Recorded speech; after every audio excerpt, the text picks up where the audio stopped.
யாதும் ஊரே யாவரும் கேளீர். தீதும் நன்றும் பிறர்தர வாரா. நோதலும் தனிதலும் அவற்றோர் அன்ன. சாதலும் புதுவது அன்றே. வாழ்தல் இனிது என மகிழ்ந்தன்றும் இளமே. முனிவின் இன்னாதென்றலும் இளமே. மின்னொடு வானம் தன்துளி தலையி ஆனாது. கல்பொருது இறங்கும் மல்லர் பேரியாற்று. நீர்வழி படுவும் புனைபோல ஆருயிர் முறைவழி படுவும் என்பது திறவோர். காட்சியின் தெளிந்தனம் ஆகலின் மாட்சியின் பெரியோரை வியத்தலும் இளமே. சிறியோரை இகழ்தல் அதனினும் இளமே. புறநானூரின் 192வது பாடல் கணியன் பூங்குன்றனாரின் வரிகளை கொண்டு நம் தாய் தமிழை வணங்கி விழுதுகள் அறிவே ஆற்றல் 279வது புத்தக கருத்து பகிர்வில் இணைந்துள்ள அத்தனை நல் உள்ளங்களுக்கும் இனிய மாலை வணக்கம். கணியன் பூங்குன்றனார் குறிப்பிட்டது போல வயதில் சிறியவர் என்பதாலே அவரிடம் அனுபவம் இல்லாமல் போய்விடுமா, அறிவு இல்லாமல் போய்விடுமா, சமூக பொறுப்பு இல்லாமல் போய்விடுமா என்ன? இத்தனையும் இருக்கிற ஆகச்சிறந்த சிறியவரை நாம் கொண்டாடத்தானே வேண்டும். அதற்குத்தான் இன்றைய மாலை நம் அனைவருக்கும் கிடைத்துள்ளது. துளைகள் இல்லா புல்லாங்குழல் கவிதை தொகுப்பு வழியே. இந்த துளைகள் இல்லா புல்லாங்குழல்னோட எனக்கு சு வெங்கடேசன் சார் எழுதின கவிதை தொகுப்பு ஞாபகத்துக்கு வந்தது. 1989வது வருஷம் அவரு கல்லூரியில முதலாண்டு படிச்சுட்டு இருக்கும்போது ஓட்டை இல்லாத புல்லாங்குழல் அப்படிங்கிற ஒரு கவிதை நூல் எழுதினாங்க அப்படின்னு சொல்லிட்டு, ஆனா அதுக்கான பிரதியே இப்ப இருக்கா இல்லையான்னு தெரியல அப்படின்னு சொல்லி சு வெங்கடேசன் சார் பகிர்ந்துகிட்டதா அந்த வேள்பாரி வாசகர் மன்றத்துல குறிப்பிட்டாங்க. அந்த மாதிரி இது துளைகள் இல்லா புல்லாங்குழல். நம் அன்பின் இளவல் கவிதாயினி சே நாகநந்தினியின் 4வது தொகுப்பு தான் இந்த துளைகள் இல்லா புல்லாங்குழல். நிமிர் புத்தக பட்டறையின் வெளியீடாக டிசம்பர் 2025 முதல் பதிப்பான நூல். மொத்த பக்கங்கள் 101, விலை ரூபாய் 120. முன்னட்டையில் அழகான புல்லாங்குழலின் படம். புல்லாங்குழலிலிருந்து அந்த வண்ணங்கள்லாம் கசிவதாக குறியீடாக விளக்குவது கவிஞரின் வரிகள் வெளிவரதுதான் போல இருக்கு. பின்னட்டையில் கவிஞர் பற்றிய குறிப்பும் கவிஞர் மு முருகேஷ் அவர்களின் வாழ்த்துறையிலிருந்து ஒரு பகுதியும் நிமிர் இலக்கிய வட்டத்தின் நிறுவனர் திரு பாபு சசிதரன் அவர்களின் பதிப்புரையிலிருந்து சில வரிகளும் கொடுக்கப்பட்டுள்ளன. புல்லாங்குழல் என்றாலே நமக்கெல்லாம் நினைவிற்கு வருவது மயில் இறகை தலையில் வைத்துள்ள கிருஷ்ணன் தான். தன்னுடைய இனிமையான இசையின் கோகுலத்தையே கட்டி போட்ட மாயவன் குழலவன். ஆனால் அந்த இன்னிசைக்கெல்லாம் காரணம் குழலில் உள்ள துளைகள் தானே. ஒவ்வொரு துளையிலிருந்தும் வெளியேறுகிற மூச்சின் அளவே இசையாக இன்னிசையாக நம் செவியில் நுழைந்து மனதை நிறைக்கிறது. கவிஞர் நாகநந்தினி துளையில்லா புல்லாங்குழல் என்கிறாரே, இது எப்படி சாத்தியம் என்று புத்தகத்தின் பக்கங்களை புரட்டினால் முதல் பக்கத்தில் கவிஞர் பற்றிய குறிப்பு இருக்கிறது. தேனி மாவட்டம் பெரிய குளத்தை சார்ந்த சாதனை பெண், நெருப்பு சாரல், மௌனம் துறக்கும் பெண்மை, அத்துவான காடு என 3 கவிதை தொகுப்புகளுக்கு பிறகு தற்போது 4வது தொகுப்புடன் நம் கண்முன்னே உயர்ந்து நிற்கிறார். தமிழ்நாடு முற்போக்கு எழுத்தாளர் கலைஞர்கள் சங்கத்தில் பெரிய குளம் கிளை செயலாளராக உள்ளார். ஆனந்த விகடன், கணையாழி, மகாகவி, இந்து காமதேனு, இனிய உதயம், புன்னகை, வணக்கம் மும்பை, பயணம், கதம்பம், நீல நிலா, கொலுசு இந்த போன்ற இதழ்கள் எல்லாத்திலையும் இவருடைய கவிதைகள் வெளிவந்துள்ளன. இதற்கே மூச்சு முட்டுகிறது என்று பார்த்தால் இவர் பெற்ற விருதுகள் திண்ணை இளம் படைப்பாளர் விருது, நிவிர் கவிமழை விருது, பாரதிதாசன் விருது, முத்தமிழ் சுடர் விருது என விருதுகளிலும் சிறப்புற்ற சாதனை பெண். தனது இந்த நூலை ஞான சௌந்தரி பாட்டிக்கும் லக்ஷ்மி ராஜன் ஆட்சிக்கும் சமர்ப்பித்துள்ளார். தனது கவிதைகள் வெளிவந்த இதழ்களுக்கு நன்றி கூறியுள்ளார். அதுக்கு அடுத்த பக்கத்துல மடல் பெரிது தாழை, மகிழ் இனிது கந்தம், உடல் சிறியர் என்று இருக்க வேண்டா, கடல் பெரிது மண்ணீரும் ஆகாது, அதன் அருகே சிற்றூரல் உன்னீரும் ஆகிவிடும். ஔவையாரின் மூதுரை பாடல் வரிகளை தாண்டி எண்ணற்ற இடப்பொருட்களுடன் ஒரு மனிதனோடும் தொடரவியலா வாழ்க்கை தொடர்கிறது அதே அறையில் என கவிஞர் சல்மாவின் வரிகளையும் கூறி, எதிர்ப்படும் நண்பரின் முகம் பார்த்து புன்னகைக்கும் அளவிற்கேனும் சந்தோஷ மனநிலை வாய்த்தால் போதும் என்றிருக்கிறது வாழ்க்கை என கவிஞர் எழுத்தாளர் வெண்ணிலா அவர்களின் வரிகளையும் தாண்டி உள்ளே போனால், கவிதை என்பதன் ஆதியில் இருந்த பொருளிலிருந்து தற்போது நாகநந்தினின் வரிகளில் உள்ள உண்மை வரை கவிதையும் பெண்மையையும் மிக சிறப்பாக இணைத்து ஒரு அற்புதமான வாழ்த்துரையை தந்துள்ளார் கவிஞர் மு முருகேஷ் அவர்கள். எண்ணுரை என கவிஞர் காகித புல்லாங்குழல் என அவருடைய உரையை தந்துள்ளார். நிமிர்ந்த சொத்து என நாகநந்தினிக்கு பொருத்தமான ஒரு பட்டமும் அளித்து அழகிய பதிப்புரையை தந்துள்ளார் நிமிர் புத்தக பட்டறையின் நிறுவனர் திரு பாபு சசிதரன் அவர்கள். இனி கேட்போமா புல்லாங்குழலின் இசையை? மொத்தம் இதில் 67 கவிதைகள் உள்ளன. ஒவ்வொரு கவிதையுமே மிகுந்த சமூக பொறுப்புடனும் இந்த மானுடத்தின் மீதான நம்பிக்கையுடனும் எழுதப்பட்டுள்ளது. முதல் கவிதையே குல தெய்வத்தின் புறப்பாடு. இந்த கவிதை பாத்தீங்கன்னா, அவர்களுடைய சாதி பெருமிதத்தை கீறுகிறேன். கீறலிலிருந்து பிதுங்கி பொங்கிய தீக்குழம்பு ஊரின் எல்லையில் இருக்கும் வீடுகளை எரித்து சாம்பலாக்கியது. சாம்பலில் வனைந்த குவளையில் வன்மத்தை ஊற்றி பருகியது. காதலிக்கும் காதலனுக்கும் தருவதற்காக வளர்க்கப்பட்ட ரோஜா செடியின் பூந்தொட்டியில் மண்ணிற்கு பதிலாக தீக்கங்குகளை நிரப்பினார்கள். ரோஜாவின் மகரந்தங்களாய் சாதி ஆணவ கொலை செய்யப்பட்டவர்களின் துடிக்காத இருதயங்கள்.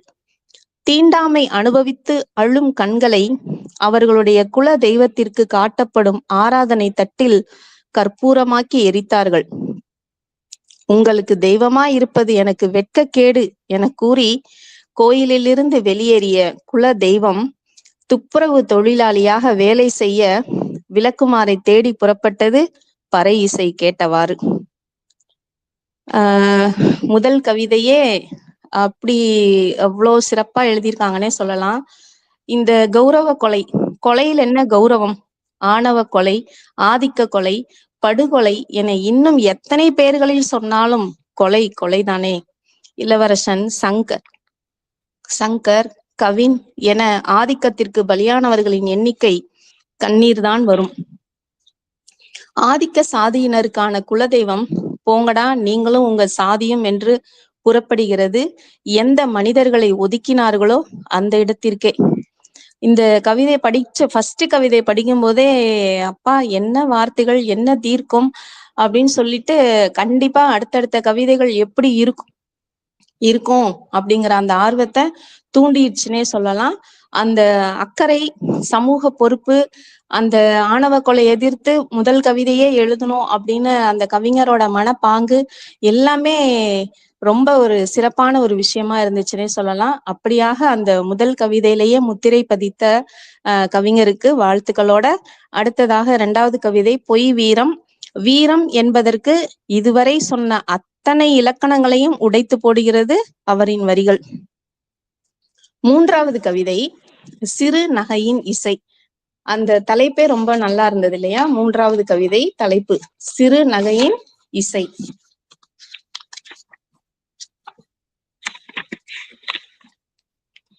சாரல் மழையில் 2 துளிகளுக்கான இடைவெளிதான் சண்டையிட்டு கொண்ட உங்கள் இருவருக்கும் இடையில். சாரல் மழையில் 2 துளிகளுக்கான இடைவெளிதான் சண்டையிட்டு கொண்ட உங்கள் இருவருக்கும் இடையில். நேர் எதிரே சந்தித்து கொள்ளும் போது தேய்பிறை வடிவில் முகத்தை திருப்பிக் கொள்கிறீர்கள். மலைச்சரிவில் சரிந்த பாறை என உறவு சாலையை மறித்து நிற்கும் சொற்களின் இரைச்சலுக்கு பழக்கப்பட்டவர்களே, ஒளிகள் தியானம் செய்யும் சமாதானத்தின் இருதய துடிப்பை கொஞ்சம் காது கொடுத்து கேட்டு பாருங்கள். இனம் காண முடியா மனநிறைவை உணர்வீர்கள்.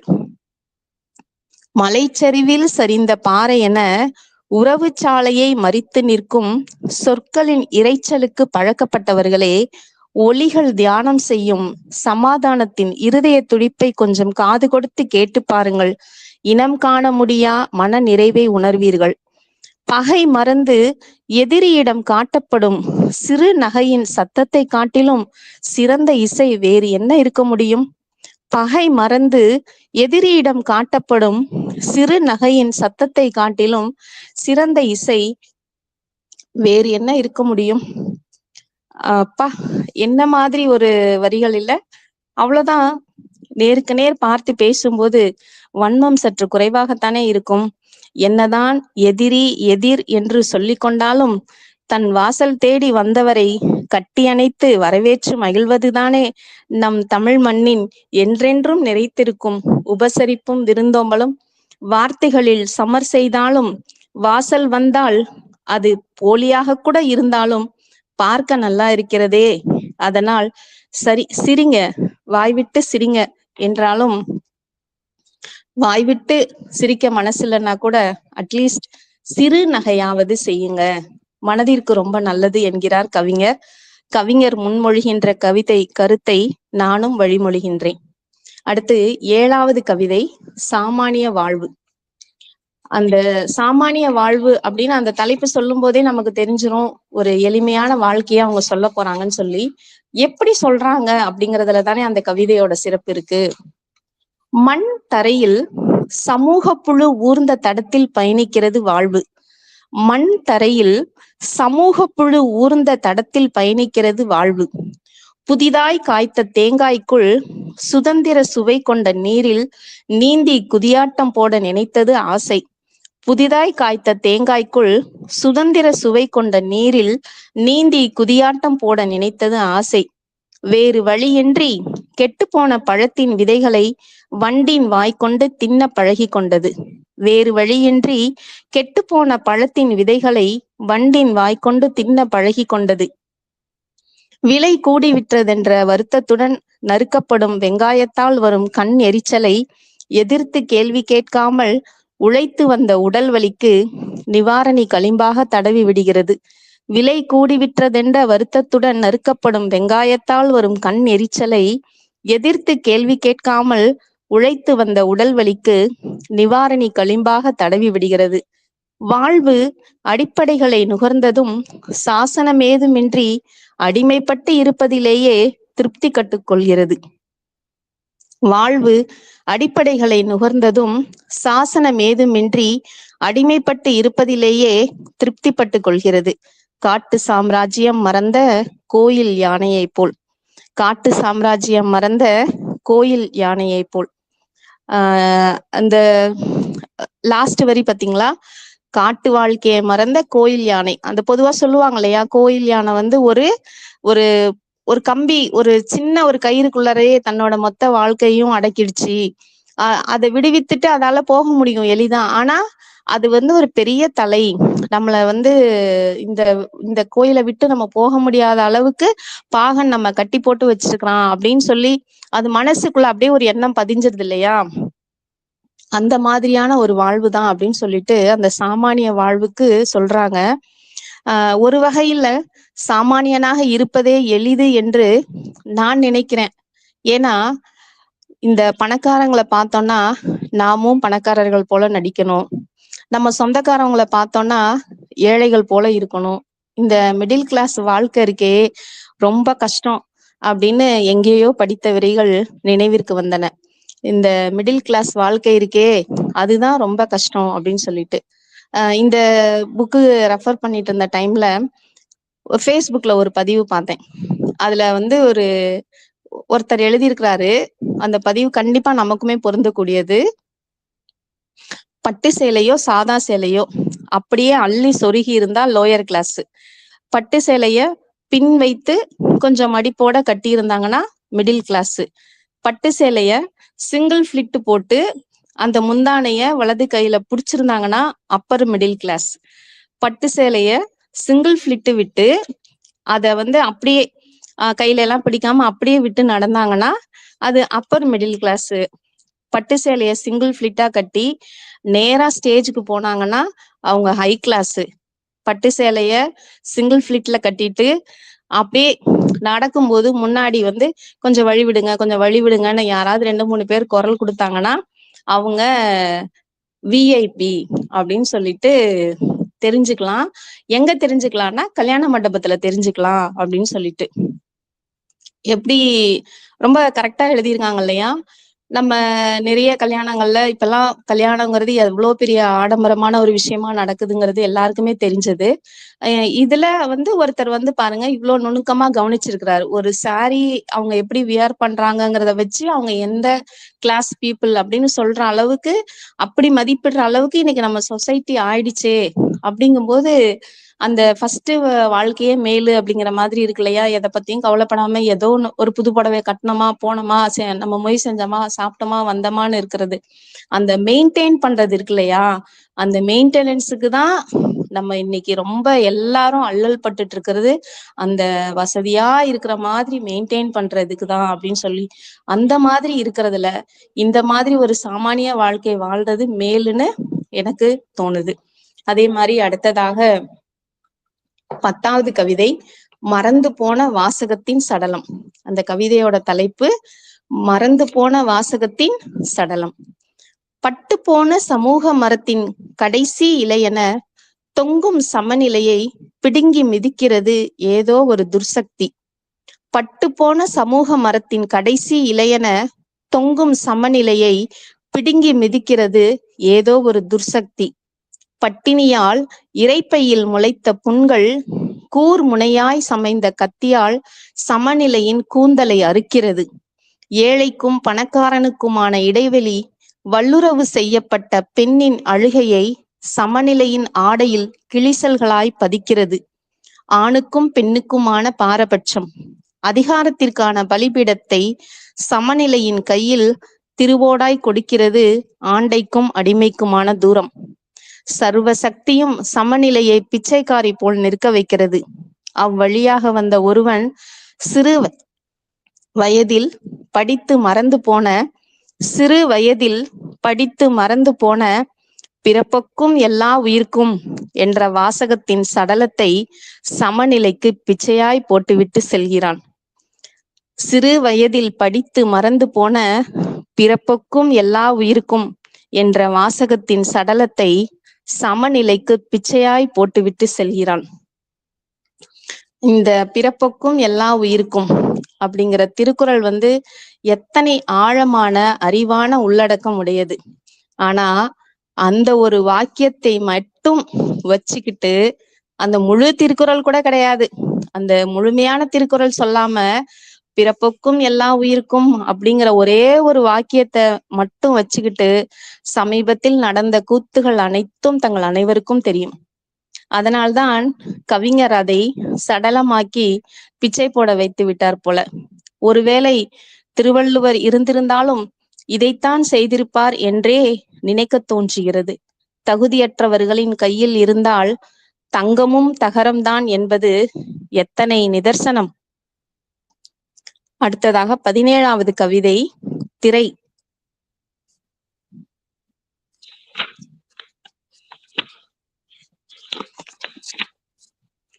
பூ விதழிலிருந்து நிறத்தை பிரிக்க முடியாததை போல் ஒட்டி கிடக்கின்றன விழிகளும் திரைப்படங்களும்.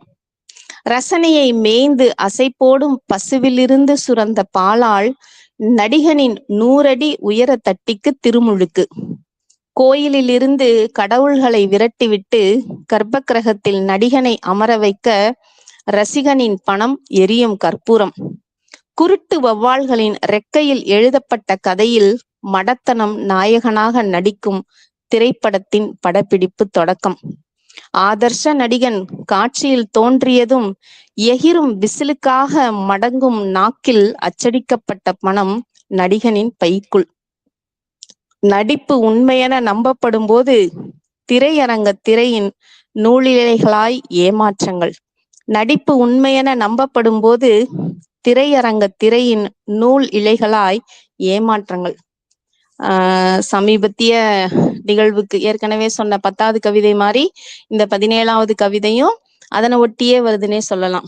நம்ம சமீபத்துல நடந்து முடிஞ்ச தமிழ்நாட்டு நிகழ்வுகள்ல இப்படிலாம் நடக்கும், இப்படிதான் 2026ல நடக்கும்னு சொல்லி 2025லயே கவிஞருக்கு தெரிஞ்சிருச்சு போல இருக்கு. எதிர்காலத்தில் நடப்பதை முன்கூட்டியே தெரிஞ்சுக்கிற அந்த எக்ஸ்ட்ரா சென்சரி பெர்செப்ஷன், ESPன்னு சொல்லுவாங்களே, அது கவிஞருக்கு இருந்ததுனாலதான் அப்படியே ஒவ்வொரு வார்த்தையும் சத்தியமா எழுதியிருக்காங்கன்னே சொல்லலாம். அடுத்தது 19வது கவிதை சமம். நான் அடிமை வர்க்கத்தை சேர்ந்தவள் என்ற சிந்தையை என்னை நம்ப வைத்தனர். நான் அடிமை வர்க்கத்தை சேர்ந்தவள் என்ற சிந்தையை என்னை நம்ப வைத்தனர். பூச்சாண்டி பற்றிய பயத்தை குழந்தை மனத்தில் பதிய வைப்பதை போல. நான் அடிமை வர்க்கத்தை சேர்ந்தவள் என்ற சிந்தையை என்னை நம்ப வைத்தனர். பூச்சாண்டி பற்றிய பயத்தை குழந்தை மனதில் பதிய வைப்பதை போல. என் அடிமைத்தனத்தின் மீதான நம்பிக்கையில் வேர்விட்டு முளைத்த ஆதிக்கத்தின் கருவேல மரம் எங்கள் உழைப்பின் புனலை உறிஞ்சி தழைத்தது.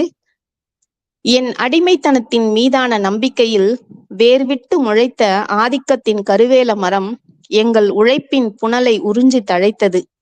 என் இன வரலாற்றின் பாதத்தில் அறியாமை முள் குத்திட நொண்டி நொண்டி நடக்கும் சத்தம் ரணத்தின் பாடலாக புனையப்பட்டது. என் இன வரலாற்றின் பாதத்தில் அறியாமை முள் குத்திட நொண்டி நொண்டி நடக்கும் சத்தம் ரணத்தின் பாடலாக புனையப்பட்டது.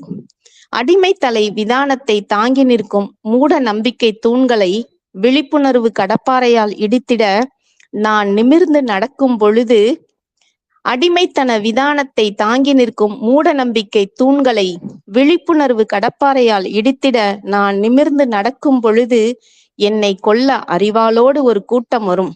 என்னை கொல்ல அறிவாளோடு ஒரு கூட்டம் வரும். எதிர்த்து நிற்க என்னோடு கைகோர்த்திருக்கும் சமம். எதிர்த்து நிற்க என்னோடு கைகோர்த்திருக்கும் சமம். இந்த கவிதை படிச்சோடனே அப்படி என்னமா எழுதியிருக்காங்க, எப்படி இவ்வளோ அழகா அவங்களால சிந்திக்க முடிஞ்சது. அந்த தலைப்பை எழுதிட்டு இவங்க வரிகளை எழுதினாங்களா, இல்ல வரிகளை எழுதிட்டு அதுக்கு தலைப்பு வச்சாங்களா அப்படின்னே சொல்லவே முடியல.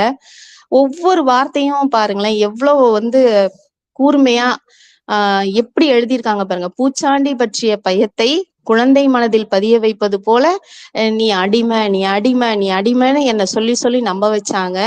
ஒரு கட்டத்துல அதெல்லாம் இல்ல அப்படின்னு சொல்லி விழிப்புணர்வு கடப்பாறையால் நான் அந்த அடிமைத்தனத்தெல்லாம் உடைச்சி எறியணும் அப்படின்னு நான் நிமிர்ந்து வரும்போது என்னை கொல்ல அறிவாளோட வராங்க.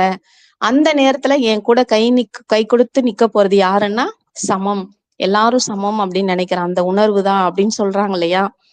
அப்பா, ஹேட்ஸ் ஆஃப் டு யூ அப்படின்னே சொல்லலாம். அந்த அளவுக்கு கவிஞரோட வார்த்தை வளமும் அவங்க எழுதியிருக்க அந்த சொல் ஆற்றலும் ரொம்பவே பிரமிக்க வைக்கிறது. நாகநந்தினிக்கு மீண்டும் ஒரு முறை இந்த இடத்துல நான் அவங்களுக்கு வாழ்த்துக்கள் சொல்ல நினைக்கிறேன். அடுத்தது அடுத்த கவிதையே 20வது கவிதையே பள்ளி தின்னும் வாக்கியம். பள்ளி தின்னும் வாக்கியம். புத்தன் ஆசையை துறந்திடு என்றான். உறங்குவதற்காக தொட்டில் கேட்டு அழும் குழந்தையிடம் புத்தனின் தத்துவத்தை எப்படி விளக்க? புத்தன் ஆசையை துறந்திடு என்றான். உறங்குவதற்காக தொட்டில் கேட்டு அழும் குழந்தையிடம் புத்தனின் தத்துவத்தை எப்படி விளக்க? புடவையில் கட்டப்படும் தொட்டிலின் முடிச்சிற்குள் ஆசையை துறந்திடு எனும் வாக்கியம் சிக்கிக் கொள்கிறது.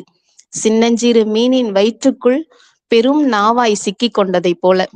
புடவையில் கட்டப்படும் தொட்டிலின் முடிச்சிற்குள் ஆசையை துறந்திடு என்னும் வாக்கியம் சிக்கிக் கொள்கிறது சின்னஞ்சிறு மீனின் வயிற்றுக்குள் பெரும் நாவாய் சிக்கிக் கொண்டதை போல.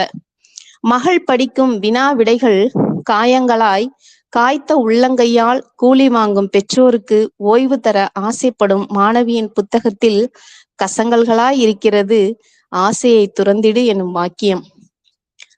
மகள் படிக்கும் வினா விடைகள் காயங்களாய் காய்த்த உள்ளங்கையால் கூலி வாங்கும் பெற்றோருக்கு ஓய்வு தர ஆசைப்படும் மாணவியின் புத்தகத்தில் கசங்கல்களாய் இருக்கிறது ஆசையை துறந்திடு எனும் வாக்கியம். சிவப்பு நிற அமாவாசையை வெட்டி மாதவிடாய் கால உள்ளாடை தைப்பவளின் கழிப்பறையற்ற வீட்டில் திரியும் பள்ளி ஆசையை துறந்திடு என்னும் வாக்கியத்தை தின்கிறது. சிவப்பு நிற அமாவாசையை வெட்டி மாதவிடாய் கால உள்ளாடை தைப்பவளின் கழிப்பறையற்ற வீட்டில் திரியும் பள்ளி ஆசையை துறந்திடு எனும் வாக்கியத்தை தின்கிறது. துறவரம் சென்றவுடன் மகனை அரியணை ஏற்ற எந்த தொழிலாளியும் அரசனாய் இல்லை. துறவரம் சென்றவுடன் மகனை அரியணை ஏற்ற எந்த தொழிலாளியும் அரசனாய் இல்லை. புத்தனிடம் எல்லாமும் இருந்தது, துறந்துவிட்டு சென்றான். ஏது மற்றவனிடம் இருப்பது ஆசை ஒன்று மட்டுமே. ஏது மற்றவனிடம் இருப்பது ஆசை ஒன்று மட்டுமே. இத அப்படியே ரிவர்ஸ்லயும் நம்ம யோசிச்சு பார்க்கலாம். புத்தர் வந்து எல்லா ஆசைகளை துறந்தாதான் நமக்கு வந்து பேரின்பம் கிட்டும் அப்படிலாம் சொன்னாரு அப்படின்னு சொல்றோம் இல்லையா? அப்போ வந்து அந்த ஆசையை துறந்திடுங்கிறதே ஒரு ஆசை தானே அப்படின்னும் ஒரு சாரர் சொல்லுவாங்க. ஆனா இங்க நம்ம கவிஞர் என்ன சொல்றாங்க பாருங்க, ஆசையை துறந்திடு அப்படின்னு நீங்க சொல்லிட்டீங்க. ஏன்னா உங்களுக்கு எல்லாமே இருந்துச்சு, அதனால நீங்க துறந்துட்டு போயிட்டீங்க.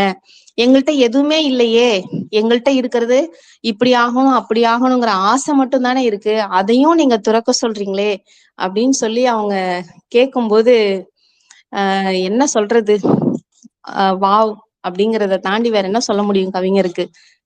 என்ன ஒரு கூரிய சிந்தனை அப்படின்னு தான் நான் நினைக்க தோணுச்சு. அந்த மாதிரி ஒரு ரொம்ப ஒரு நல்ல கவிதை. இந்த கவிதை படிச்சுட்டோம், சட்டுன்னுலாம் நம்மளால அடுத்த கவிதைக்கு போக முடியல. ரொம்ப நேரம் நம்மளை யோசிக்க வைக்கிற மாதிரி இருந்தது. அந்த கவிதையும் ரொம்ப சிறப்பா இருந்தது. அடுத்ததாக 25வது கவிதை இலக்காரம். வறுமையின் பிறப்புறுப்பு பிளந்து பிரசவித்த குழந்தையின் நாற்றுகளற்ற வயல் நிலத்தை போன்ற நிர்வாணம் மறைப்பதற்கு ஆடை வாங்க காசு இல்லாமல் போகும் வரை. வறுமையின் பிறப்புறுப்பு பிளந்து பிரசவித்த குழந்தையின் நாற்றுகளற்ற வயல் நிலத்தை போன்ற நிர்வாணம் மறைப்பதற்கு ஆடை வாங்க காசு இல்லாமல் போகும் வரை. தினந்தோறும் சூரியனை கடப்பாறையால் உடைத்து சம்பாதித்த கூலி 2 வேளை உணவுக்கே பற்றாமல் போகும் வரை. தினந்தோறும் சூரியனை கடப்பாறையால் உடைத்து சம்பாதித்த கூலி 2 வேளை உணவுக்கே பற்றாமல் போகும் வரை. மகள் சிறுநீர் கழிக்க கருவேல முட்களால் கட்டப்பட்ட கழிப்பறை பார்க்காமல் இருக்கும் வரை. வீட்டுப்பாட நோட்டு வாங்க நொறுக்கு தீனி துறந்து பசியின் சட்டை பைக்குள் சில்லறை சேமிக்கும் நிலைமை பிள்ளைக்கு வராமல் போகும் வரை.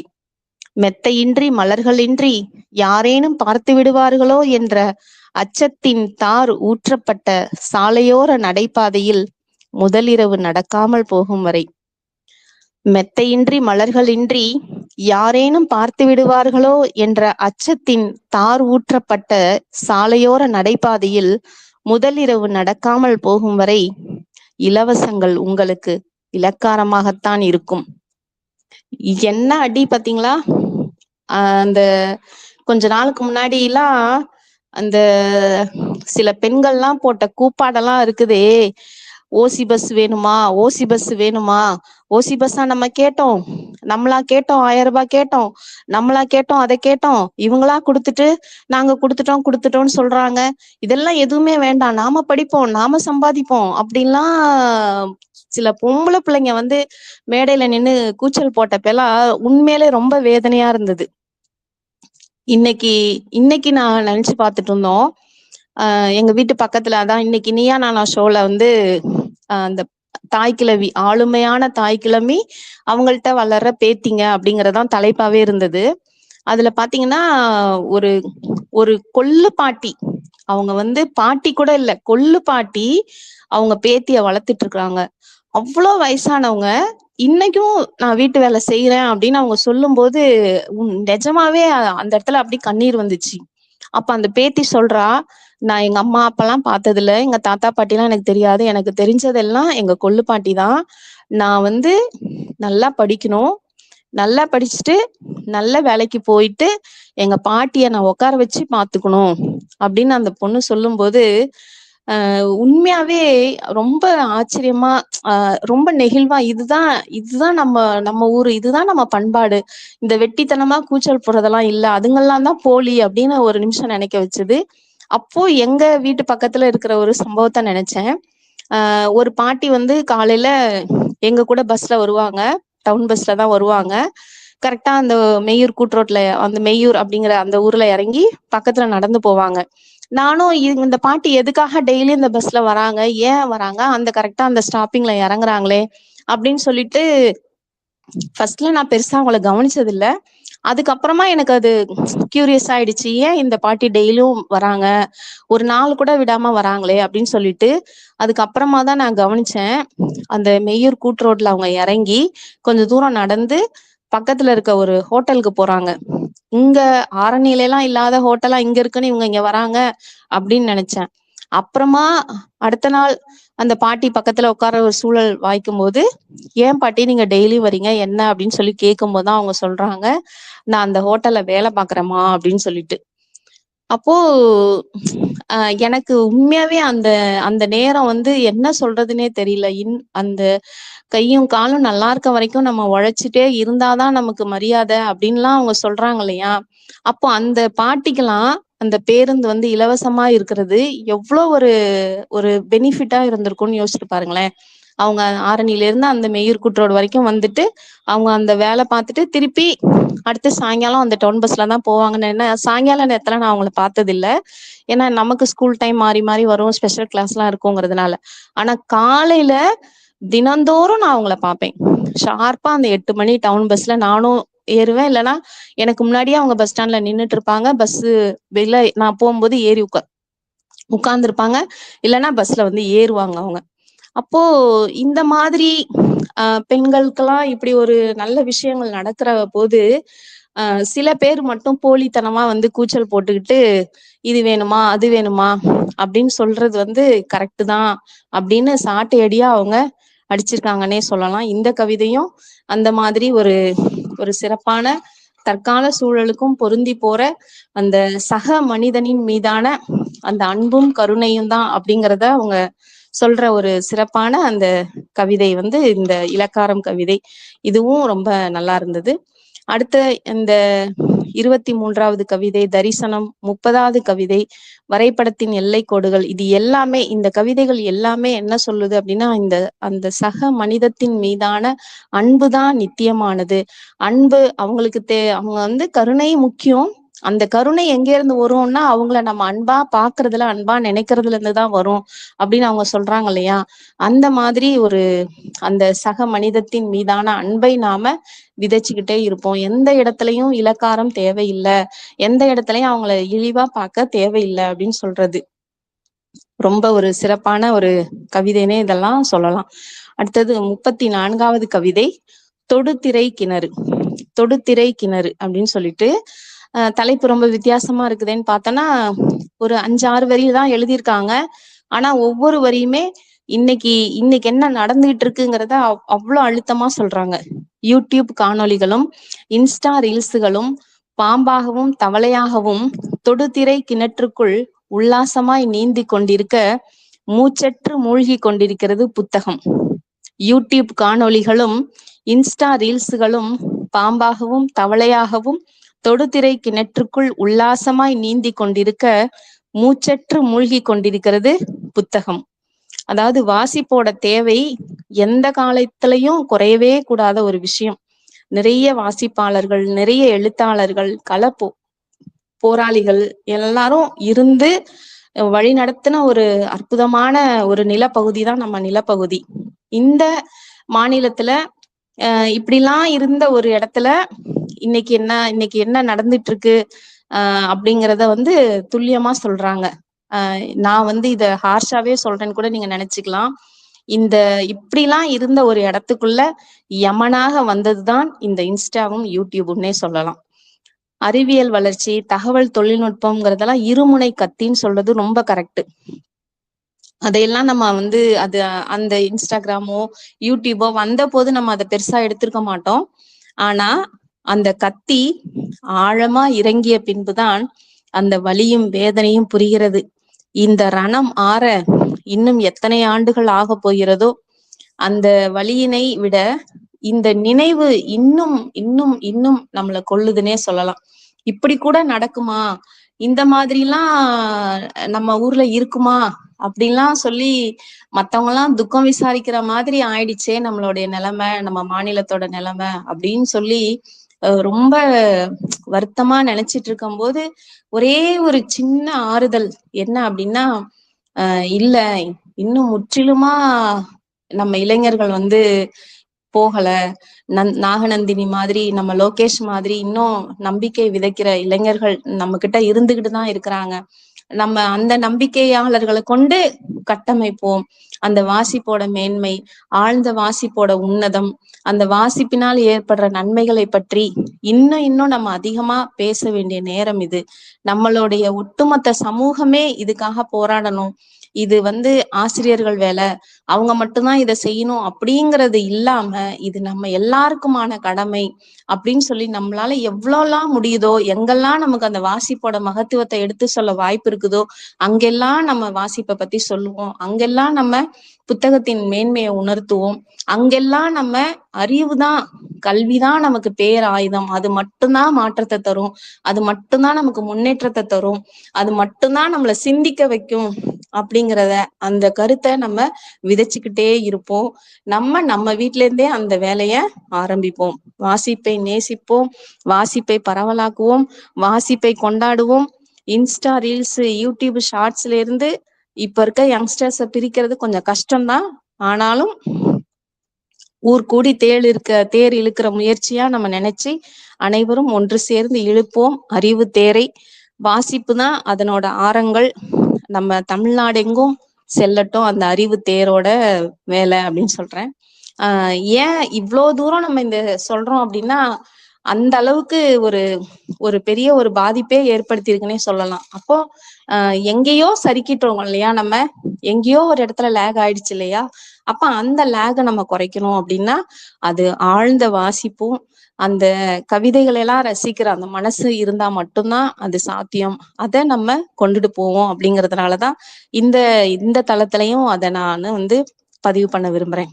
அடுத்ததாக 39வது கவிதை பெண் பாவம். 39வதாக பெண் பாவம்ங்கிற தலைப்புல, யசோதரை உறங்கிக் கொண்டிருந்தாள்.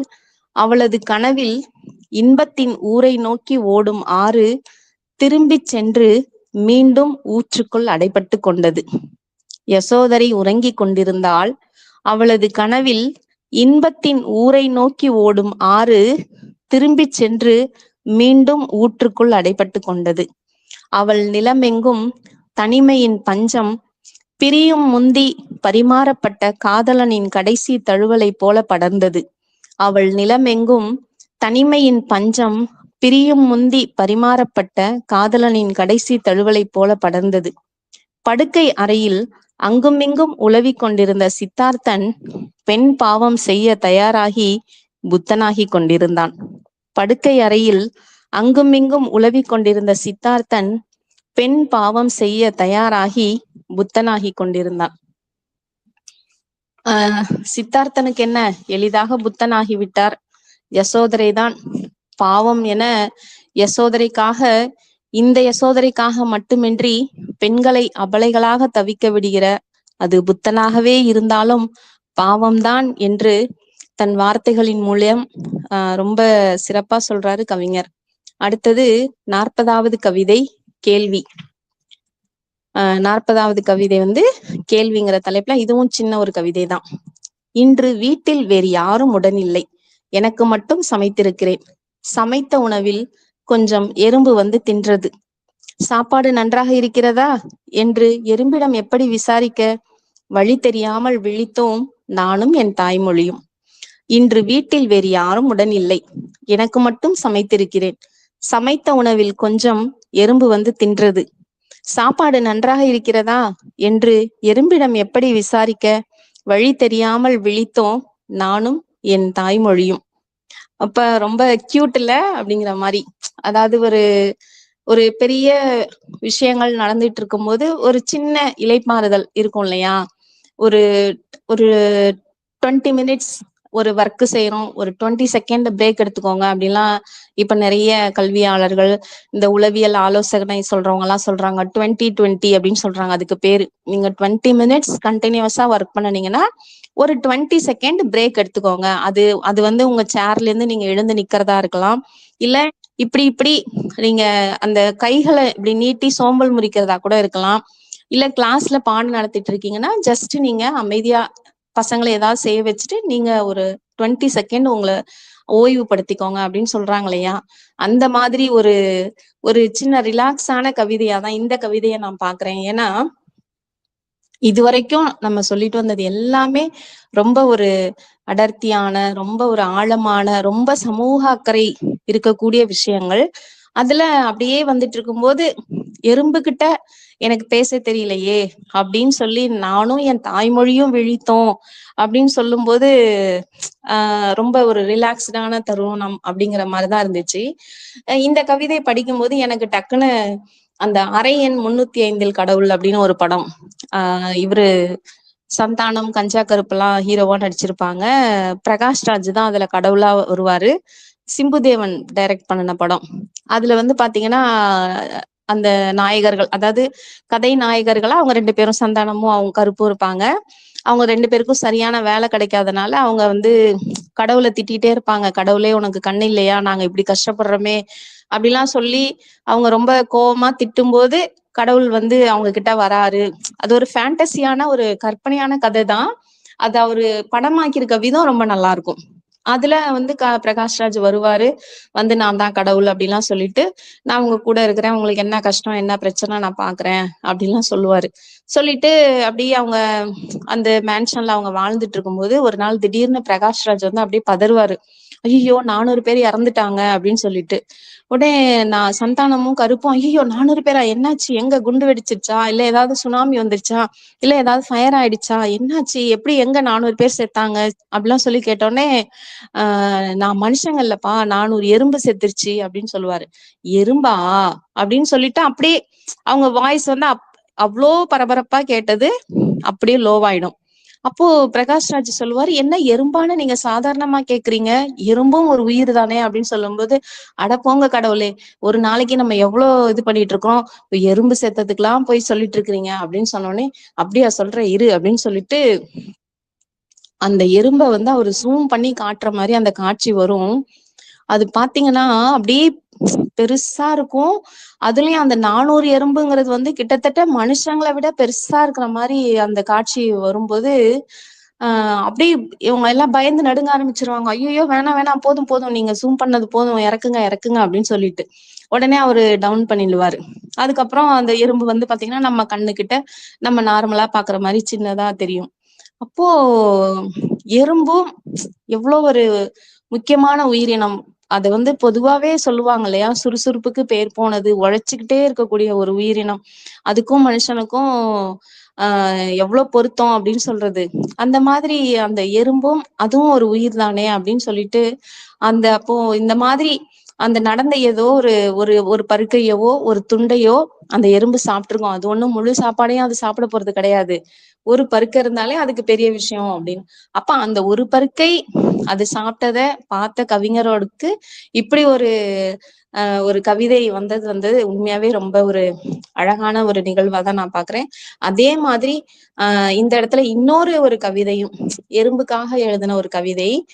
அதாவது என்ன அப்படின்னு சொன்னா, ஒரு அப்பாவும் பொண்ணும் அந்த கவிதையில, நான் சட்டை மாட்டி கிளம்பினேன் கடைக்கு, எறும்பு தொல்லை தாங்கலை என்று மருந்து வாங்க, மகளும் வந்தால் உடன் கேட்டால் எதற்கு கடைக்கு என, எறும்பு மருந்து வாங்க என்று சொன்னேன், ஏன்பா எறும்புக்கு காய்ச்சலா, அதான் மருந்து வாங்க வந்தீங்களா அப்படின்னு மகள் கேட்டவுடன் வண்டியை திருப்பி வீட்டுக்கு வந்துட்டேன் அப்படின்னு சொல்லிட்டு அந்த கவிதை. இது இப்ப நான் வந்து இத அந்த கவிதையா சொல்லல, எனக்கு அந்த ஞாபகத்துல இருந்தது. ஆனா இந்த மாதிரிதான் வரும். எறும்பு மருந்து வாங்க போயிட்டு மக வந்து எறும்புக்கு காய்ச்சலாம் அப்படின்னு கேட்ட உடனே அப்பாவுக்கு வந்து ரொம்ப ஷாக் அடிச்ச மாதிரி ஆயிடும். அடடா, இந்த குழந்தைங்கள்ட்ட இந்த அன்பும் கருணையும் இன்னும் எவ்வளவு மிச்சம் இருக்கு, நம்ம இன்னும் இந்த குழந்தைங்கள்ட்ட இருந்து கத்துக்க வேண்டியது எவ்வளவு இருக்கு அப்படின்னு சொல்லி அவரு திரும்பி வந்துருவாரு அப்படின்னு சொல்லிட்டு அந்த கவிதை முடியும். ஏதோ ஒரு ஆனந்த விகடன் இதெல்லாம் அதை படிச்ச மாதிரி எனக்கு ஞாபகம் அந்த கவிதைய. அந்த மாதிரி அப்போ இந்த பூமி அனைத்து உயிர்களுக்குமானதுதான், அவர்களிடம் உரையாட நம்மிடம் மனம் இருந்தால் போதும் என கூறுகிறார் கவிஞர். அடுத்தது 43வது கவிதை, வருடப்பறவை. அந்த வருடப்பறவை அப்படிங்கிற அந்த தலைப்பே பாத்தீங்கன்னா ரொம்ப ஒரு நல்ல ஒரு அழகான வார்த்தையாவே இருந்ததாவே நான் நினைக்கிறேன். வருடப்பறவையின் சிறகசைப்பில் உருவான சுழல் காற்றால் மெழுகுவர்த்திகள் அணைக்கப்பட்டு வெட்டி ஊட்டிவிடப்பட்ட கருப்பு காட்டு அணிச்சல் துண்டுகள் என கரைகிறது இளமை ஒவ்வொரு பிறந்த நாளிலும். வருடப்பறவையின் சிறகசைப்பில் உருவான சுழல் காற்றால் மெழுகுவர்த்திகள் அணைக்கப்பட்டு வெட்டி ஊட்டிவிடப்பட்ட கருப்பு காட்டு அணிச்சல் துண்டுகள் என கரைகிறது இளமை ஒவ்வொரு பிறந்த நாளிலும். அவங்க வந்து வருட பறவைன்னு சொல்றது, அந்த சிறகசைப்புல சுழல் காற்றால் மெழுகுவர்த்தி அணைக்கிறது எல்லாமே இன்னைக்கு நம்ம பண்ணக்கூடிய பர்த்டே செலிப்ரேஷன்ஸ் தான் இல்லையா, இந்த பிறந்த நாள் கொண்டாட்டங்கள். அப்போ இந்த பிறந்த நாள்னு புரிஞ்சிருச்சு, இது என்ன நடுவுல கருப்பு காட்டு அணிச்சல் துண்டு அப்படின்னு சொல்லிட்டு நான் ரொம்ப யோசிச்சுட்டே இருந்தேன். கருப்பு காட்டு அணிச்சல் துண்டுனா என்னவா இருக்கும், வெட்டி ஊட்டப்பட்ட அப்படின்றாங்களே, காடை எப்படி வெட்டி ஊட்ட முடியும் அப்படிலாம் சொல்லிட்டு அப்புறமாதான் டக்குன்னு ஒரு ஸ்பார்க் மாதிரி வந்துச்சு. கருப்பு காட்டு அணிச்சல் துண்டு. கருப்பு காட்டுன்னா நம்ம பிளாக் ஃபாரஸ்ட்ன்னு சொல்லுவோமே, கேக்ல ஒரு வகை பிளாக் ஃபாரஸ்ட். அப்ப அது கேக்கு தானான்னு கன்ஃபார்ம் பண்ணிக்கிறதுக்காக அந்த அணிச்சல் அப்படிங்கிற வார்த்தையை போயிட்டு நம்ம கூகுள்ல சர்ச் பண்ணி பார்த்தா அது கேக்குங்கிற மீனிங் தான் சொல்லுது. அப்போ கருப்பு காட்டு அணிச்சல் துண்டு அப்படிங்கன்னா என்ன அப்படின்னா, பிளாக் ஃபாரஸ்ட் கேக்க வந்து வெட்டி ஊட்டி விடுறாங்க அப்படின்னு சொல்றது. இந்த கவிதை மூலமா நான் இன்னைக்கு ஒரு தமிழ் புதிய வார்த்தையை தெரிஞ்சுக்கிட்டேனே சொல்லலாம். அந்த அணிச்சல் அப்படிங்கிறது வந்து கேக்குக்கான தமிழ் வார்த்தை. அப்போ அந்த ஒரு 6 வரி இருக்குங்களா அந்த கவிதை, ஒரு பர்த்டே செலிப்ரேஷனா அவங்க சொல்றாங்க. ஆனா அதுக்கு அவங்க என்ன அழகா அந்த வார்த்தைகளை பயன்படுத்துறாங்க பாருங்க. வருடப்பறவையின் சிறகசைப்பு, கருப்பு காட்டு அணிச்சல் துண்டு, அந்த இளமை வந்து ஒரு பிறந்த நாளையும் கரைஞ்சுகிட்டு இருக்கு அப்படின்னு சொல்லிட்டு, இதுவும் ஒரு சின்ன கவிதையா இருந்தாலும் ரொம்ப ஒரு நல்ல கவிதை அப்படின்னு சொல்லிட்டு, அது கூட என்ன நான் கத்துக்கிட்ட ஒரு பாடமா என்ன நினைக்கிறேன் அப்படின்னா, இப்ப அந்த அணிச்சல் அப்படிங்கிற ஒரு வார்த்தை நம்ம தெரியல, நம்ம போய் தேடி ரெஃபர் பண்ணணும், அதுக்கான அர்த்தம் என்னன்னு தெரிஞ்சுக்கிட்டோம். அப்ப நம்ம அந்த கற்றல்ங்கிறது வந்து நம்ம வாழ்நாள் பூரா நடந்துகிட்டே இருக்க விஷயம்தான் இல்லையா. அது வந்து அவங்க ஔவையார் சொன்னது போல கற்றது கையளவு கல்லாதது உலகளவுங்கிறது எத்தனை நிதர்சனம், எத்தனை உண்மை. நம்ம இன்னும் தெரிஞ்சுக்க வேண்டியது எவ்வளோ இருக்கு அப்படிங்கிற மாதிரி. நன்றி கவிஞரே, உங்களால நான் இன்னைக்கு ஒண்ணு தெரிஞ்சுக்கிட்டேன் அப்படின்னு நான் நினைக்கிறேன். அதே மாதிரி இந்த இதே மீனிங்ல இந்த பிறந்த நாள் அந்த வருஷம் எப்படி போய்கிட்டு இருக்கு அப்படிங்கறதான் வந்து 42வது கவிதை நாட்காட்டி கவிதையிலயும் அவங்க அத சொல்றாங்க. அடுத்ததாக 50வது கவிதை துரோகம். அந்த கவிதை தலைப்பு வந்து என்ன வச்சிருக்காங்கன்னா துரோகம்னு வச்சிருக்காங்க. எதுக்காக துரோகம், ஏன் துரோகம்னு சொல்றாங்க அப்படின்னு பார்த்தோம் அப்படின்னா, கோபித்து கொண்ட இயற்கையிடம் நல்ல பெயர் எடுக்க விரும்பினேன். கோபித்து கொண்ட இயற்கையிடம் நல்ல பெயர் எடுக்க விரும்பினேன். கச்சா எண்ணெய்களுக்கு பதிலாக மின்சார வாகனங்களை காட்டினேன். சுரங்கத்தின் மலைகளை கடத்தி அதன் மின்கலத்தில் அடைத்து வைத்திருப்பதை மறைத்து. கச்சா எண்ணெய்களுக்கு பதிலாக மின்சார வாகனங்களை காட்டினேன். சுரங்கத்தின் மலைகளை கடத்தி அதன் மின்கலத்தில் அடைத்து வைத்திருப்பதை மறைத்து. புதுப்பிக்கத்தக்க வளமென காற்றாலைகளை காட்டினேன். விசிறிகளாய் பறவைகளின் பிணங்கள் செருகப்பட்டிருப்பதை மறைத்து. புதுப்பிக்கத்தக்க வளமென காற்றாலைகளை காட்டினேன். விசிறிகளாய் பறவைகளின் பிணங்கள் செருகப்பட்டிருப்பதை மறைத்து. மின்னூல்கள் சூரிய மின்னாற்றல் என இயற்கையை காக்கும் திட்டங்களின் பட்டியலை வானம் கீறும் மரத்தில் எழுதி இயற்கையிடம் நீட்டினேன். மின்னூல்கள் சூரிய மின்னாற்றல் என இயற்கையை காக்கும் திட்டங்களின் பட்டியலை வானம் கீறும் மரத்தில் எழுதி இயற்கையிடம் நீட்டினேன். கோபம் மறந்த இயற்கை சிரித்து கைகுலுக்கி தோழியானது புறப்பட்டேன்.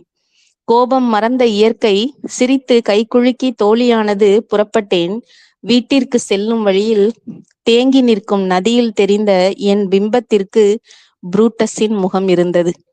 வீட்டிற்கு செல்லும் வழியில் தேங்கி நிற்கும் நதியில் தெரிந்த என் பிம்பத்திற்கு புரூட்டஸின் முகம் இருந்தது. எவ்வளோ ஒரு அற்புதமான வரிகள் இல்ல. நம்ம இயற்கையை காப்பாத்துறோம், இயற்கையை நாங்க நேசிக்கிறோம் அப்படின்னு சொல்லிக்கிட்டே ஒரு பக்கம் சொல்லிக்கிட்டே இன்னொரு பக்கம் இயற்கையை என்னெல்லாம் பாடுபடுத்த முடியுமோ அத்தனையும் நம்ம பண்ணிட்டு இருக்கிறோம், எல்லாமே பண்ணிட்டு இருக்கோம். இந்த இப்ப ஆரம்பிச்சுட்டாங்க வங்காள கடலோரமா கச்சா எண்ணெய்க்கான மூலப்பொருளா இருக்குதா அப்படின்னு சொல்லி தேட ஆரம்பிச்சிட்டோம்னு சொல்லி அது ஒரு பெரிய ப்ராஜெக்ட், இவங்கள்ட்ட ஒப்படைச்சிட்டோம் அவங்கள்ட்ட ஒப்படைச்சிட்டோம்லாம் சொல்றாங்க. ஆனா இப்ப அதனுடைய விளைவு என்ன ஆக போகுதுங்கிறத இனி வர காலங்கள் கண்டிப்பா நமக்கு உணர்த்ததான் போகுது. இப்பவே டெல்லியில இருந்து அதனுடைய புகை மாசை வந்து கட்டுப்படுத்தவே முடியல அப்படின்னு சொல்லி அங்க இருக்க மக்கள் எவ்வளவு தவிச்சு போறாங்க அப்படிங்கறது நம்ம கேட்டுட்டே தான் இருக்கிறோம். அந்த நாட்கள் அடுத்து நம்ம மாநிலத்துக்கு வரத்துக்கு இன்னும் எவ்வளவு நாள் ஆக போதோ தெரியல.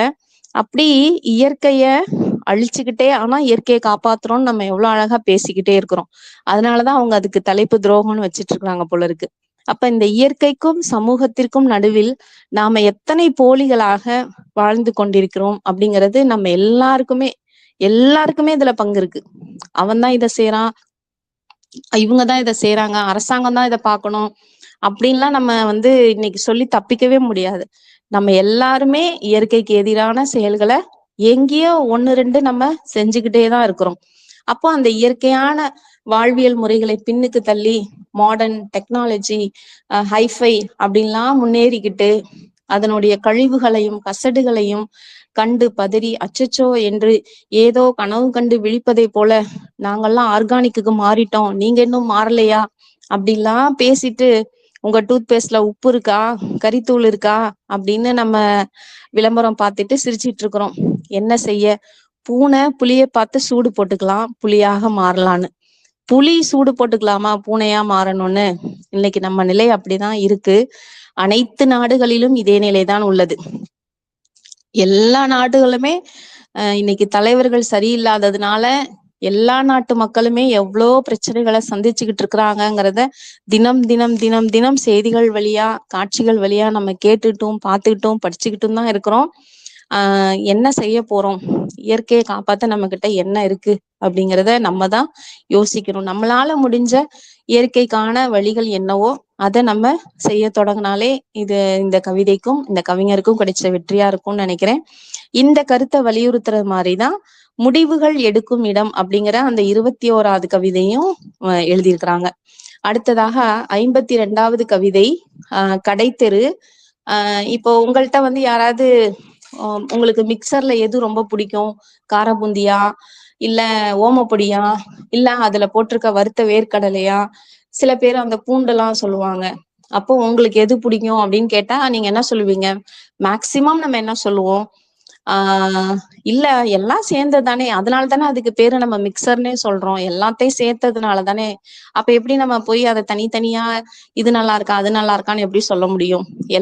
எல்லாம் ஒரு டேஸ்ட், அது எல்லாம் சேர்ந்து அது மிக்சர் ஆகும்போது அது ஒரு தனி டேஸ்ட் அப்படின்னு நம்ம சொல்லுவோம் இல்லையா? அந்த மாதிரிதான் இங்க இந்த 52வது தலைப்புல கடைத்தெருன்னு ஒரு தலைப்பு வச்சுட்டாங்க. ஆனா அதுக்குள்ளார அவங்க வந்து 4 கவிதைகள் எழுதியிருக்காங்க. அதுல 3வது கவிதை வந்து ரொம்ப சிறப்பா இருக்கிறதா நான் நினைக்கிறேன். அதுல அந்த கவிதை மட்டும், திருவிழாவுக்காக போடப்பட்டிருந்தது அந்த வளையல் கடை. விற்பனைக்கு இருந்த வளையல்கள் சூரிய ஒளியால் முலாம் பூசப்பட்டிருந்ததை போல மின்னின. வளையல்களில் பதிக்கப்பட்டிருந்த கற்கள் ஏதோ ஒரு இறைவியின் பற்களா இருக்க வேண்டும். இடையிடையே இருந்த போலி முத்துகள் கடற்கன்னிகளை பிரசவிக்கும் முட்டைகளா இருக்கலாம். மிகவும் பிடித்திருந்த ஒரு ஜோடி வளையலுக்கு பணம் கொடுத்தேன். கிழித்த செய்தித்தாளால் பத்திரமாக வளையலை சுற்றி தந்த கடைக்காரம்மாவின் கையில் மூப்பேறி அழுக்கடைந்து உடையும் நிலையில் உள்ள ஒரே ஒரு கண்ணாடி வளையல். இல்லையா? நம்ம இங்கிலீஷ்ல வந்து இது ஆக்சிமோரான் அப்படின்னு சொல்லுவோம், முரண் அப்படின்னு சொல்லிட்டு. எல்லாம் இருக்கும் ஆனா எதுவுமே இல்லை, வரும் ஆனா வராது அப்படின்னு சொல்லுவோமே, அந்த மாதிரி. எனக்கு இந்த கவிதை படிச்ச உடனே இப்போ கடந்த வாரத்துல இந்த கந்தர்வன் கதைகள் பத்தி ஒரு ஒரு மீட்டிங்ல பேச வேண்டியிருந்தப்ப அதுக்காக நான் அப்போ முன்னாடி கந்தர்வன் கதைகள் படிச்சேன். அதுல ஒரு கதை வந்து தனித்தனியா இது ஆகும் அப்படின்னு ஒரு கதை.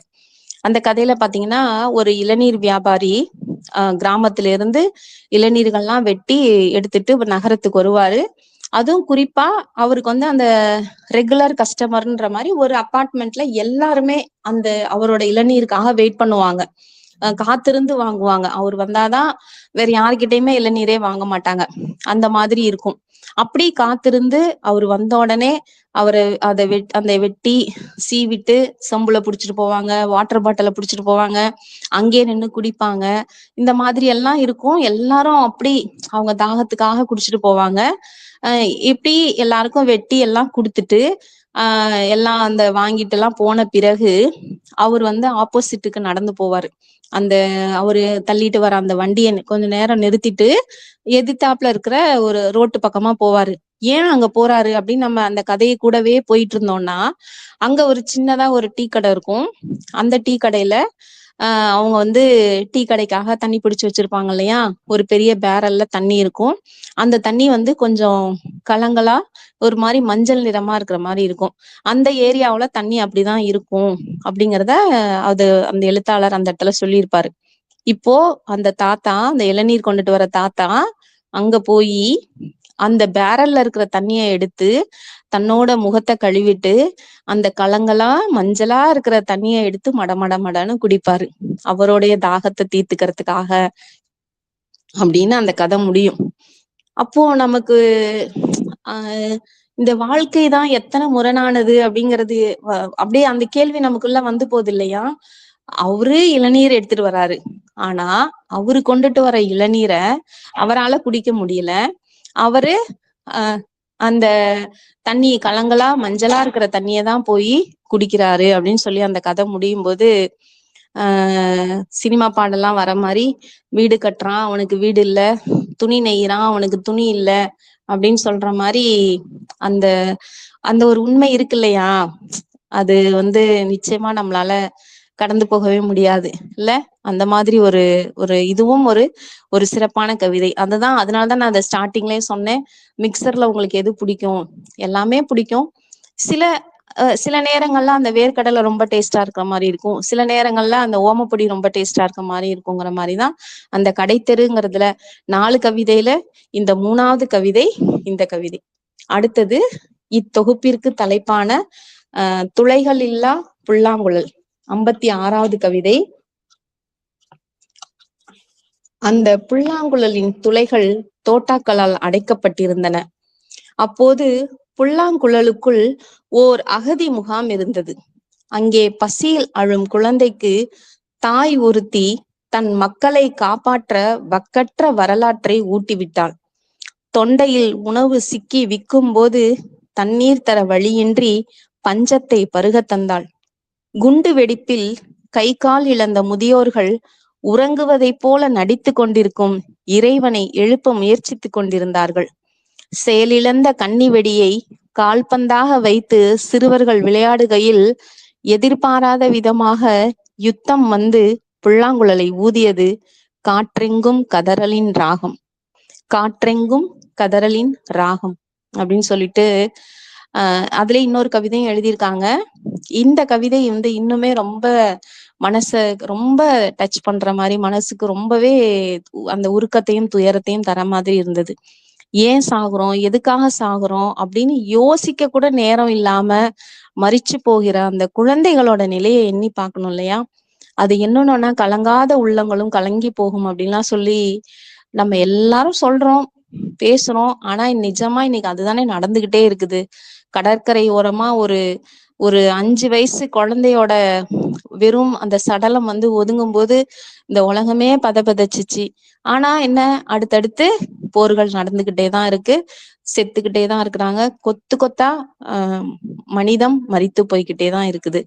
அப்போ இதுக்கெல்லாம் என்னதான் தீர்வு, எப்படிதான் போகணும் அப்படின்னா, போர்கள் இல்லா பூமி வேண்டும், யுத்தமில்லா வாழ்க்கை வேண்டும், என்றும் அமைதி வேண்டும், இந்த உலக தலைவர்களோட மனமெல்லாம் மாற வேண்டும், இந்த இன்ஸ்டாங்கிற ரீல் உலகத்திலிருந்து ரியல் உலகத்திற்கு நம் இளைஞர்கள் பெண்கள் வர வேண்டும், அமைதி மட்டுமே நிரந்தர தீர்வாக இருக்கணும். அப்பதான் இந்த மாதிரி கதறலின் ராகம் இல்லாம அந்த புல்லாங்குழலோட இசை இன்னிசையா மாறி இந்த உலகம் எல்லாம் பரவும் அப்படின்னு சொல்லி கவிஞர் சொல்ற அதே விஷயத்த நாமளும் நம்மளுடைய மன பிரார்த்தனையாவோ, நமக்கு நல்லது நடக்கும் அப்படிங்கிற ஒரு பாசிட்டிவா நினைக்கிற ஒரு விஷயமா நம்ம எல்லாருமே சேர்ந்து நினைப்போம் அப்படின்னு சொல்றேன். அடுத்தது 58வது கவிதை அழகு சந்தை. அழகு சந்தை கவிதை படிக்கும்போது எனக்கு ஒரு படம் ஞாபகத்துக்கு வந்துச்சு. நம்ம நடிகை சமந்தா நடிச்சிருப்பாங்க, யசோதான்னு சொல்லிட்டு அந்த படம் நிறைய பேர் பார்த்திருப்பீங்கன்னு நினைக்கிறேன். அது ஒரு தெலுங்கு படம், அடுத்து தமிழ்லயும் அது வெளியில வந்தது அந்த படம். என்ன அப்படின்னா, அந்த படத்துல பாத்தீங்கன்னா அந்த ஹீரோயின் வந்து ஒரு சாதாரண மிடில் கிளாஸ் பொண்ணுதான், அவளோட தங்கச்சியே காணா போயிடுவா. அப்புறம் தொடர்ந்து விசாரிச்சா தொடர்ந்து அந்த மாதிரியான இளம் பெண்கள் தொடர்ந்து காணா போய்கிட்டே இருக்கிறாங்க அப்படின்னு சொல்லிட்டு. அப்போ சமந்தா தான் அந்த விஷயத்த கண்டுபிடிக்கிறதுக்காக அந்த என்ன நடக்குது, என்ன நெட்வொர்க்கு கண்டுபிடிக்கிறதுக்காக அவங்களே அது போவாங்க. அது ஒரு கிரைம் த்ரில்லர் மாதிரி. போய் கண்டுபிடிச்சு உள்ள போனா, அங்க என்ன நடந்துட்டு இருக்கும் அப்படின்னா, இந்த மாரி காணாம போற இளம் பெண்கள்லாம் வந்து ஒரு நிறுவனம் மூளை செலவை செய்து, இந்த வாடகை தாய் முறை, குழந்தை மாதிரி பெத்து தரணும். நீங்க குழந்தை பெத்து குடுத்தீங்கன்னா, உங்களுக்கு நாங்க இவ்ளோ காசு தரோம், அவ்ளோ காசு தரோம்ன்னு சொல்லி அந்த வறுமையில இருக்கக்கூடிய, அந்த மிடில் கிளாஸ்ல இருக்கக்கூடிய பெண்கள தான் அவங்க வந்து பயன்படுத்துறாங்க. பயன்படுத்தி சரி ஓகே, குழந்தை பெத்து குடுத்துட்டோம், அடுத்து காசு தரப்போறாங்க, நம்ம வறுமையெல்லாம் போயிடும் அப்படின்னு நினைச்சிட்டு தானே போறாங்க. ஆனா அங்க நடக்கிறது வேற. என்ன அப்படின்னா, அந்த கருவ வந்து உருவாக்கி செயற்கை முறையில கருவ வந்து அவங்க உருவாக்கி, வளர்த்து, ஆளாக்கி, அந்த 10 மாசம் ஆகும்போது, அந்த அந்த பெண்ணுக்கு வந்து இவங்களே செயற்கையா வலி உண்டாக்கி பிரசவம் ஆகுற மாரி இது பண்ணி, அந்த பெண்ண வந்து கொன்னுடுவாங்க. அந்த ஃபீட்டஸ், அந்த கரு இருக்கு பாத்தீங்களா? அத மட்டும் அந்த குழந்தையோட இத மட்டும் எடுத்து, அந்த தொப்புள் கொடி, அந்த அந்த புரோட்டீன் அதெல்லாம் எடுத்துட்டு, அத வந்து பியூட்டி ப்ராடக்ட்ஸ்ல சேர்க்கும்போது, அந்த பியூட்டி ப்ராடக்ட் வந்து ரொம்ப எஃபெக்டிவா இருக்கும். ஏன்னா, அந்த கரு வந்து 10 மாசமா வெயிலே படாம இருக்குது. அப்ப அந்த வெயில் படாம இருக்கிறதுனால, அதிலிருந்து கிடைக்கக்கூடிய அந்த அந்த பொருள் இருக்கு இல்லையா? அந்த மூலப்பொருள், அந்த பியூட்டி ப்ராடக்ட்டுக்கான மூலப்பொருள் வந்து ரொம்ப ரொம்ப பலனுள்ளதா இருக்கும். அப்ப இத வந்து நம்ம மார்க்கெட்டிங் பண்ணும்போது, பியூட்டி ப்ராடக்ட்ஸ் வந்து நம்மளோடது லீடிங்ல இருக்கும் அப்படின்னு சொல்லி, அதனால இந்த இளம் பெண்கள வந்து மூளை செலவு செய்து கொண்டுட்டு வந்து வராங்க அப்படிங்கிறத சொல்லி, அத கண்டுபிடிச்சு, அதுக்கப்புறமா அந்த அங்க மாட்டிட்டு இருக்க பெண்கள் எல்லாம் அவங்க வந்து காப்பாத்துவாங்க. அதுக்கு முன்னாடி இறந்து போனவங்கள எல்லாம் அவங்க வந்து வெட்ட வெளிச்சமாக்கி, இப்படி ஒரு விஷயம் நடந்துட்டு இருக்கு அப்படின்னு சொல்லிட்டு அரசாங்கத்தின் முன் கொண்டு வந்து நிறுத்துவாங்க. அந்த படம் பார்க்கும்போது உண்மையிலே நமக்குள்ளவே அவ்வளோ ஒரு கேள்விகள் நிறைய வந்து வர ஆரம்பிச்சிருச்சு. உண்மையிலே நிஜத்துல இப்படிலாம் இருக்கா? இப்படி ஒரு இருண்ட உலகம் நம்ம உலகத்துக்குள்ளார ஒண்ணு இருக்கு பாருங்க. இந்த மாதிரியான விஷயங்கள்லாமும் நடந்துட்டு இருக்கு. அப்ப இந்த அழகுக்கான பொருள்னு விக்கிறதுல எல்லாமே எத்தனை ரத்தமும் சதையும் கலந்திருக்கு அப்படின்னு சொல்லி அந்த அந்த கிரீமை பூசுற ஒவ்வொரு நேரமும் நம்ம நினைச்சு பார்த்தோம் அப்படின்னா, கண்டிப்பா அந்த மாதிரியான கிரீம்களை எல்லாம் நம்ம பயன்படுத்துவோமா அப்படிங்கிறது கேள்விக்குறிதான். அததான் இவங்க அந்த அழகு சந்தைங்கிற கவிதையா ஆக்கியிருக்காங்க. அவர்களுடைய ஊரில் பிம்பம் காட்டும் கண்ணாடி ஆகாயமாக விரிந்திருந்தது. பெரும் நிறுவனங்களின் கிடங்குகளில் இருக்கும் பண மூட்டை முகில்களாக நகர அழகுபடுத்தும் குழம்பின் துளிகள் மழையாக விழுந்தன. அங்கே தினந்தோறும் நடந்தேறும் அழகு சந்தையில் விதவிதமான முகங்கள் விற்பனைக்கு இருந்தன. நிலவின் மணல் பூசிய வெண்ணிற முகங்களும், பஞ்சம் வந்த நிலத்தின் வறட்சியை பளிங்கு கற்களால் மறைத்ததை போன்ற பருக்களற்ற முகங்களும், நரம்புகளுக்கு பதிலாக மின் விளக்குகளின் மின் கம்பிகள் ஊடுருவி ஒளிரும் பொலிவான முகங்களும் விற்பனையாக காத்திருந்தன. அறிவை விற்க தயாராய் இருப்பவர்கள் முகங்களை வாங்கி கொண்டு நகர்ந்தார்கள். தூண்டில் புழுவிற்கு ஆசைப்பட்டு பிடிப்பட்ட மீனின் துள்ளல்களாய். அறிவை விற்க தயாராய் இருப்பவர்கள். அப்போ இந்த அழகு சாதன பொருட்கள் எல்லாம் நம்ம இயற்கையா நம்ம நம்ம ஊர்லயே எத்தனையோ நிறைய விஷயங்கள் இருந்திருக்கு. ஆனா இன்னைக்கு அந்த நம்ம கிட்ட இருந்த அந்த இயற்கையான அத்தனை விஷயங்களையும் புடுங்கிட்டு, நான் கொடுக்குற கிரீமை தான் பூசணும், நான் கொடுக்குற பேஸ்ட்ல தான் நீ பல்லு தேய்க்கணுங்கிற இந்த கார்ப்பரேட் உலகம் வந்து எத்தனை மோசமான எல்லைக்கு போய்கிட்டு இருக்குது. இதுக்கு எல்லாத்துக்கும் நம்ம என்ன பதில் வச்சிருக்கிறோம், நம்ம இளைய தலைமுறையை நம்ம எப்படி மீட்கணும் அப்படிங்கறதெல்லாம் வந்து நம்ம இன்னும் இன்னும் நிறைய பேச வேண்டியது இருக்கு அப்படிங்கிற இடத்துல அதேதான் மீண்டும் நான் ஒரு முறை சொல்றேன். இந்த இடத்துல எல்லாம் எனக்கு நாகநந்தினி வந்து ஒரு நம்பிக்கை நட்சத்திரமாவே தெரியுறாங்க. ஏன்னா அவங்களும் அந்த ஒரு இளம் பருவத்துல இருக்கக்கூடிய ஒரு பெண் தான். அவங்களும் நினைச்சிருந்தா எத்தனையோ கிரீம்களை வாங்கலாம், பூசலாம், என்ன வேணாலும் பண்ணலாம். ஆனா அதை எதிர்த்து அறிவை வந்து வித்துட்டு அந்த அழகு சாதன பொருளை வாங்குற ஒரு பொண்ணா நான் நிச்சயமா இருக்க மாட்டேன் அப்படின்னு சொல்லி அதுக்கு எதிரா ஒரு கவிதை எழுதணும்னு அவங்க நினைச்சிருக்காங்க இல்லையா? உண்மையிலே இது வந்து ஒரு வரவேற்கக்கூடிய ஒரு சிந்தனையா தான் நான் பாக்குறேன். அந்த வகையில இந்த கவிதையும் இந்த புத்தகத்துல இடம்பெற்றிருப்பது ரொம்ப ஒரு சிறப்பானதுன்னே சொல்லலாம்.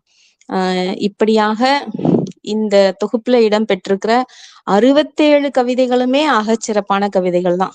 இன்னும் இருக்கு. என் பொண்ணு கூட அந்த கவிதைகள் புக் மார்க் வைக்கும்போது சொல்லிட்டு இருந்தா, அம்மா என்னம்மா 59 இடம் முடிச்சிட்டீங்க, இன்னும் அடுத்தலாம் இருக்கே அப்படின்னு. இல்லம்மா எல்லாமே இருக்கு, ஆனா கேட்கிறவங்க நேரத்தையும் நம்ம பார்க்கணும் இல்லையா அப்படின்னு சொல்லிட்டு, அது மாதிரி கேட்கின்ற உங்களின் நேரம் கருதிதான் சில கவிதைகளை நான் தங்களுடன் பகிரவில்லை. நான் குறிப்பிடாத அந்த கவிதைகளும் கவிஞரோட அசல் படைப்பு தான், அதில் எந்த ஐயமும் இல்லை. இப்படி சமூக பொறுப்பும் சமூகத்தின் அழுக்குகள் குறித்தும் சிந்திக்கிற கவிஞரின் மனத்திண்மைக்கு பாராட்டுகள். எல்லாமே மிக அடர்த்தியான கவிதைகள். வார்த்தை சாட்டையால் சமூகத்தை, நம்மை, நம் விழுமியங்களை என அனைத்தையும் சுழற்றி அடிக்கிற கவிஞர். ஒரு கவிதையில் இப்படியெல்லாம் இருக்கு. நான் அந்த சொன்னேன் இல்லையா 2020 ரிலாக்ஸ் பண்றேன்னு, அதே மாதிரி இந்த தொகுப்புல இன்னொரு ரிலாக்ஸான ரொம்ப கவித்துவமான ஒரு கவிதையா அதை சொல்லி நிறைவு செய்யலான்னு இருக்கிறேன். 45வது கவிதை ஊஞ்சல். விளையாட்டு பூங்காவில் ஊஞ்சலில் சிறுவர்கள் யாரும் அமராத நேரம் பார்த்து ஊஞ்சலாடி கொள்கிறது காற்று. விளையாட்டு பூங்காவின் ஊஞ்சலில் சிறுவர்கள் யாரும் அமராத நேரம் பார்த்து ஊஞ்சலாடி கொள்கிறது காற்று. அப்பா, என்ன ஒரு ஸ்வீட் பொய்டிக் இல்லையா? அந்த காத்து ஊஞ்சல் ஆடுது அப்படிங்கிறது ரொம்ப ஒரு அழகான கற்பனை. அந்த வகையில இந்த தொகுப்புல இருக்கக்கூடிய எல்லா கவிதைகளுமே ரொம்ப சிறப்பான, ரொம்ப ஒரு சமூக பொறுப்பு மிக்க கவிதைகள். இந்த இடத்துலதான் நமக்கும் கவிஞருக்கும் அந்த ஒரு வித்தியாசம் அப்படின்னா, நம்ம சமூகத்தை நம்மளும் பாக்குறோம், கவிஞர்களும் பாக்குறாங்க. நம்ம அதை கவிதையா எழுதுறது இல்ல, நம்ம அப்படியே கடந்து போறோம். அவங்க அதை கவிதையா யோசிக்கிறாங்க, கவிதைகளா அத வார்த்தைகளா கொண்டுட்டு வர்றதுனால கவிஞர்கள் கவிஞர்களாவே இருந்து நிறைய நிறைய இந்த மாதிரி நல்ல நல்ல தொகுப்புகளை தரட்டும். அவங்க படைச்சிட்டு அவங்க தவம் இருந்து நமக்கு வரத்தை தந்துட்டு இருக்காங்க அப்படின்னு தான் சொல்லணும். அவங்க தவமா இருந்து நமக்கு இந்த கவிதை புத்தகம்ங்கிற வரத்தை தந்துட்டு இருக்காங்க. அப்படியான ஒரு சிறப்பான ஒரு வரம் தான் இந்த துளைகள் இல்லா புல்லாங்குழல் கவிதை தொகுப்பு. நிச்சயமா நீங்களும் இந்த தொகுப்பை வாங்கி படிக்கணும். நான் சொன்ன ஒரு சில கவிதைகள்ல மட்டும் இல்லாம இன்னும் மற்ற கவிதைகளையும் நீங்க படிச்சு ரசிச்சு கவிஞரோட சமூக பொறுப்பை நீங்க உணர்ந்து உங்களிடம் பேசுற எல்லாத்துக்கிட்டையும் நீங்க ஷேர் பண்ணணும் அப்படின்னு சொல்லிட்டு ஒரு அன்பு கோரிக்கையே வச்சுட்டு இந்த 279வது புத்தக கருத்து பகிர்வு நிகழ்வை சிறப்பாக நிறைவு செய்கின்றேன். தொடர்ந்து எனக்கு வாய்ப்பு கொடுத்து கொண்டிருக்கிற விழுதுகள் அறிவையாற்றல் குழுமத்திற்கு நன்றிகள். இதுவரைக்கும் ரொம்ப பொறுமையா, கிட்டத்தட்ட 1.5 மணி நேரம் ஆக போகுது, ரொம்ப பொறுமையா கேட்டுட்டு இருக்க உங்க அத்தனையோட அன்பு உள்ளங்களுக்கும் நன்றிகளை கூறி நிறைவு செய்கின்றேன். நாகநந்தினி கூட இணைஞ்சிருக்காங்கன்னு நினைக்கிறேன். அவங்கள்ட்ட சொன்ன இந்த மாதிரி நிகழ்வு இருக்குமா, கலந்துக்கோங்கன்னு சொல்லி கண்டிப்பா கலந்துக்கிறேன்னு சொன்னாங்க. என்னுடைய வார்த்தைக்கு மதிப்பு கொடுத்து இணைந்த நாகநந்தினிக்கும் இந்த நேரத்துல நன்றிகளை கூறி நிறைவு செய்கின்றேன். நன்றி, வணக்கம்.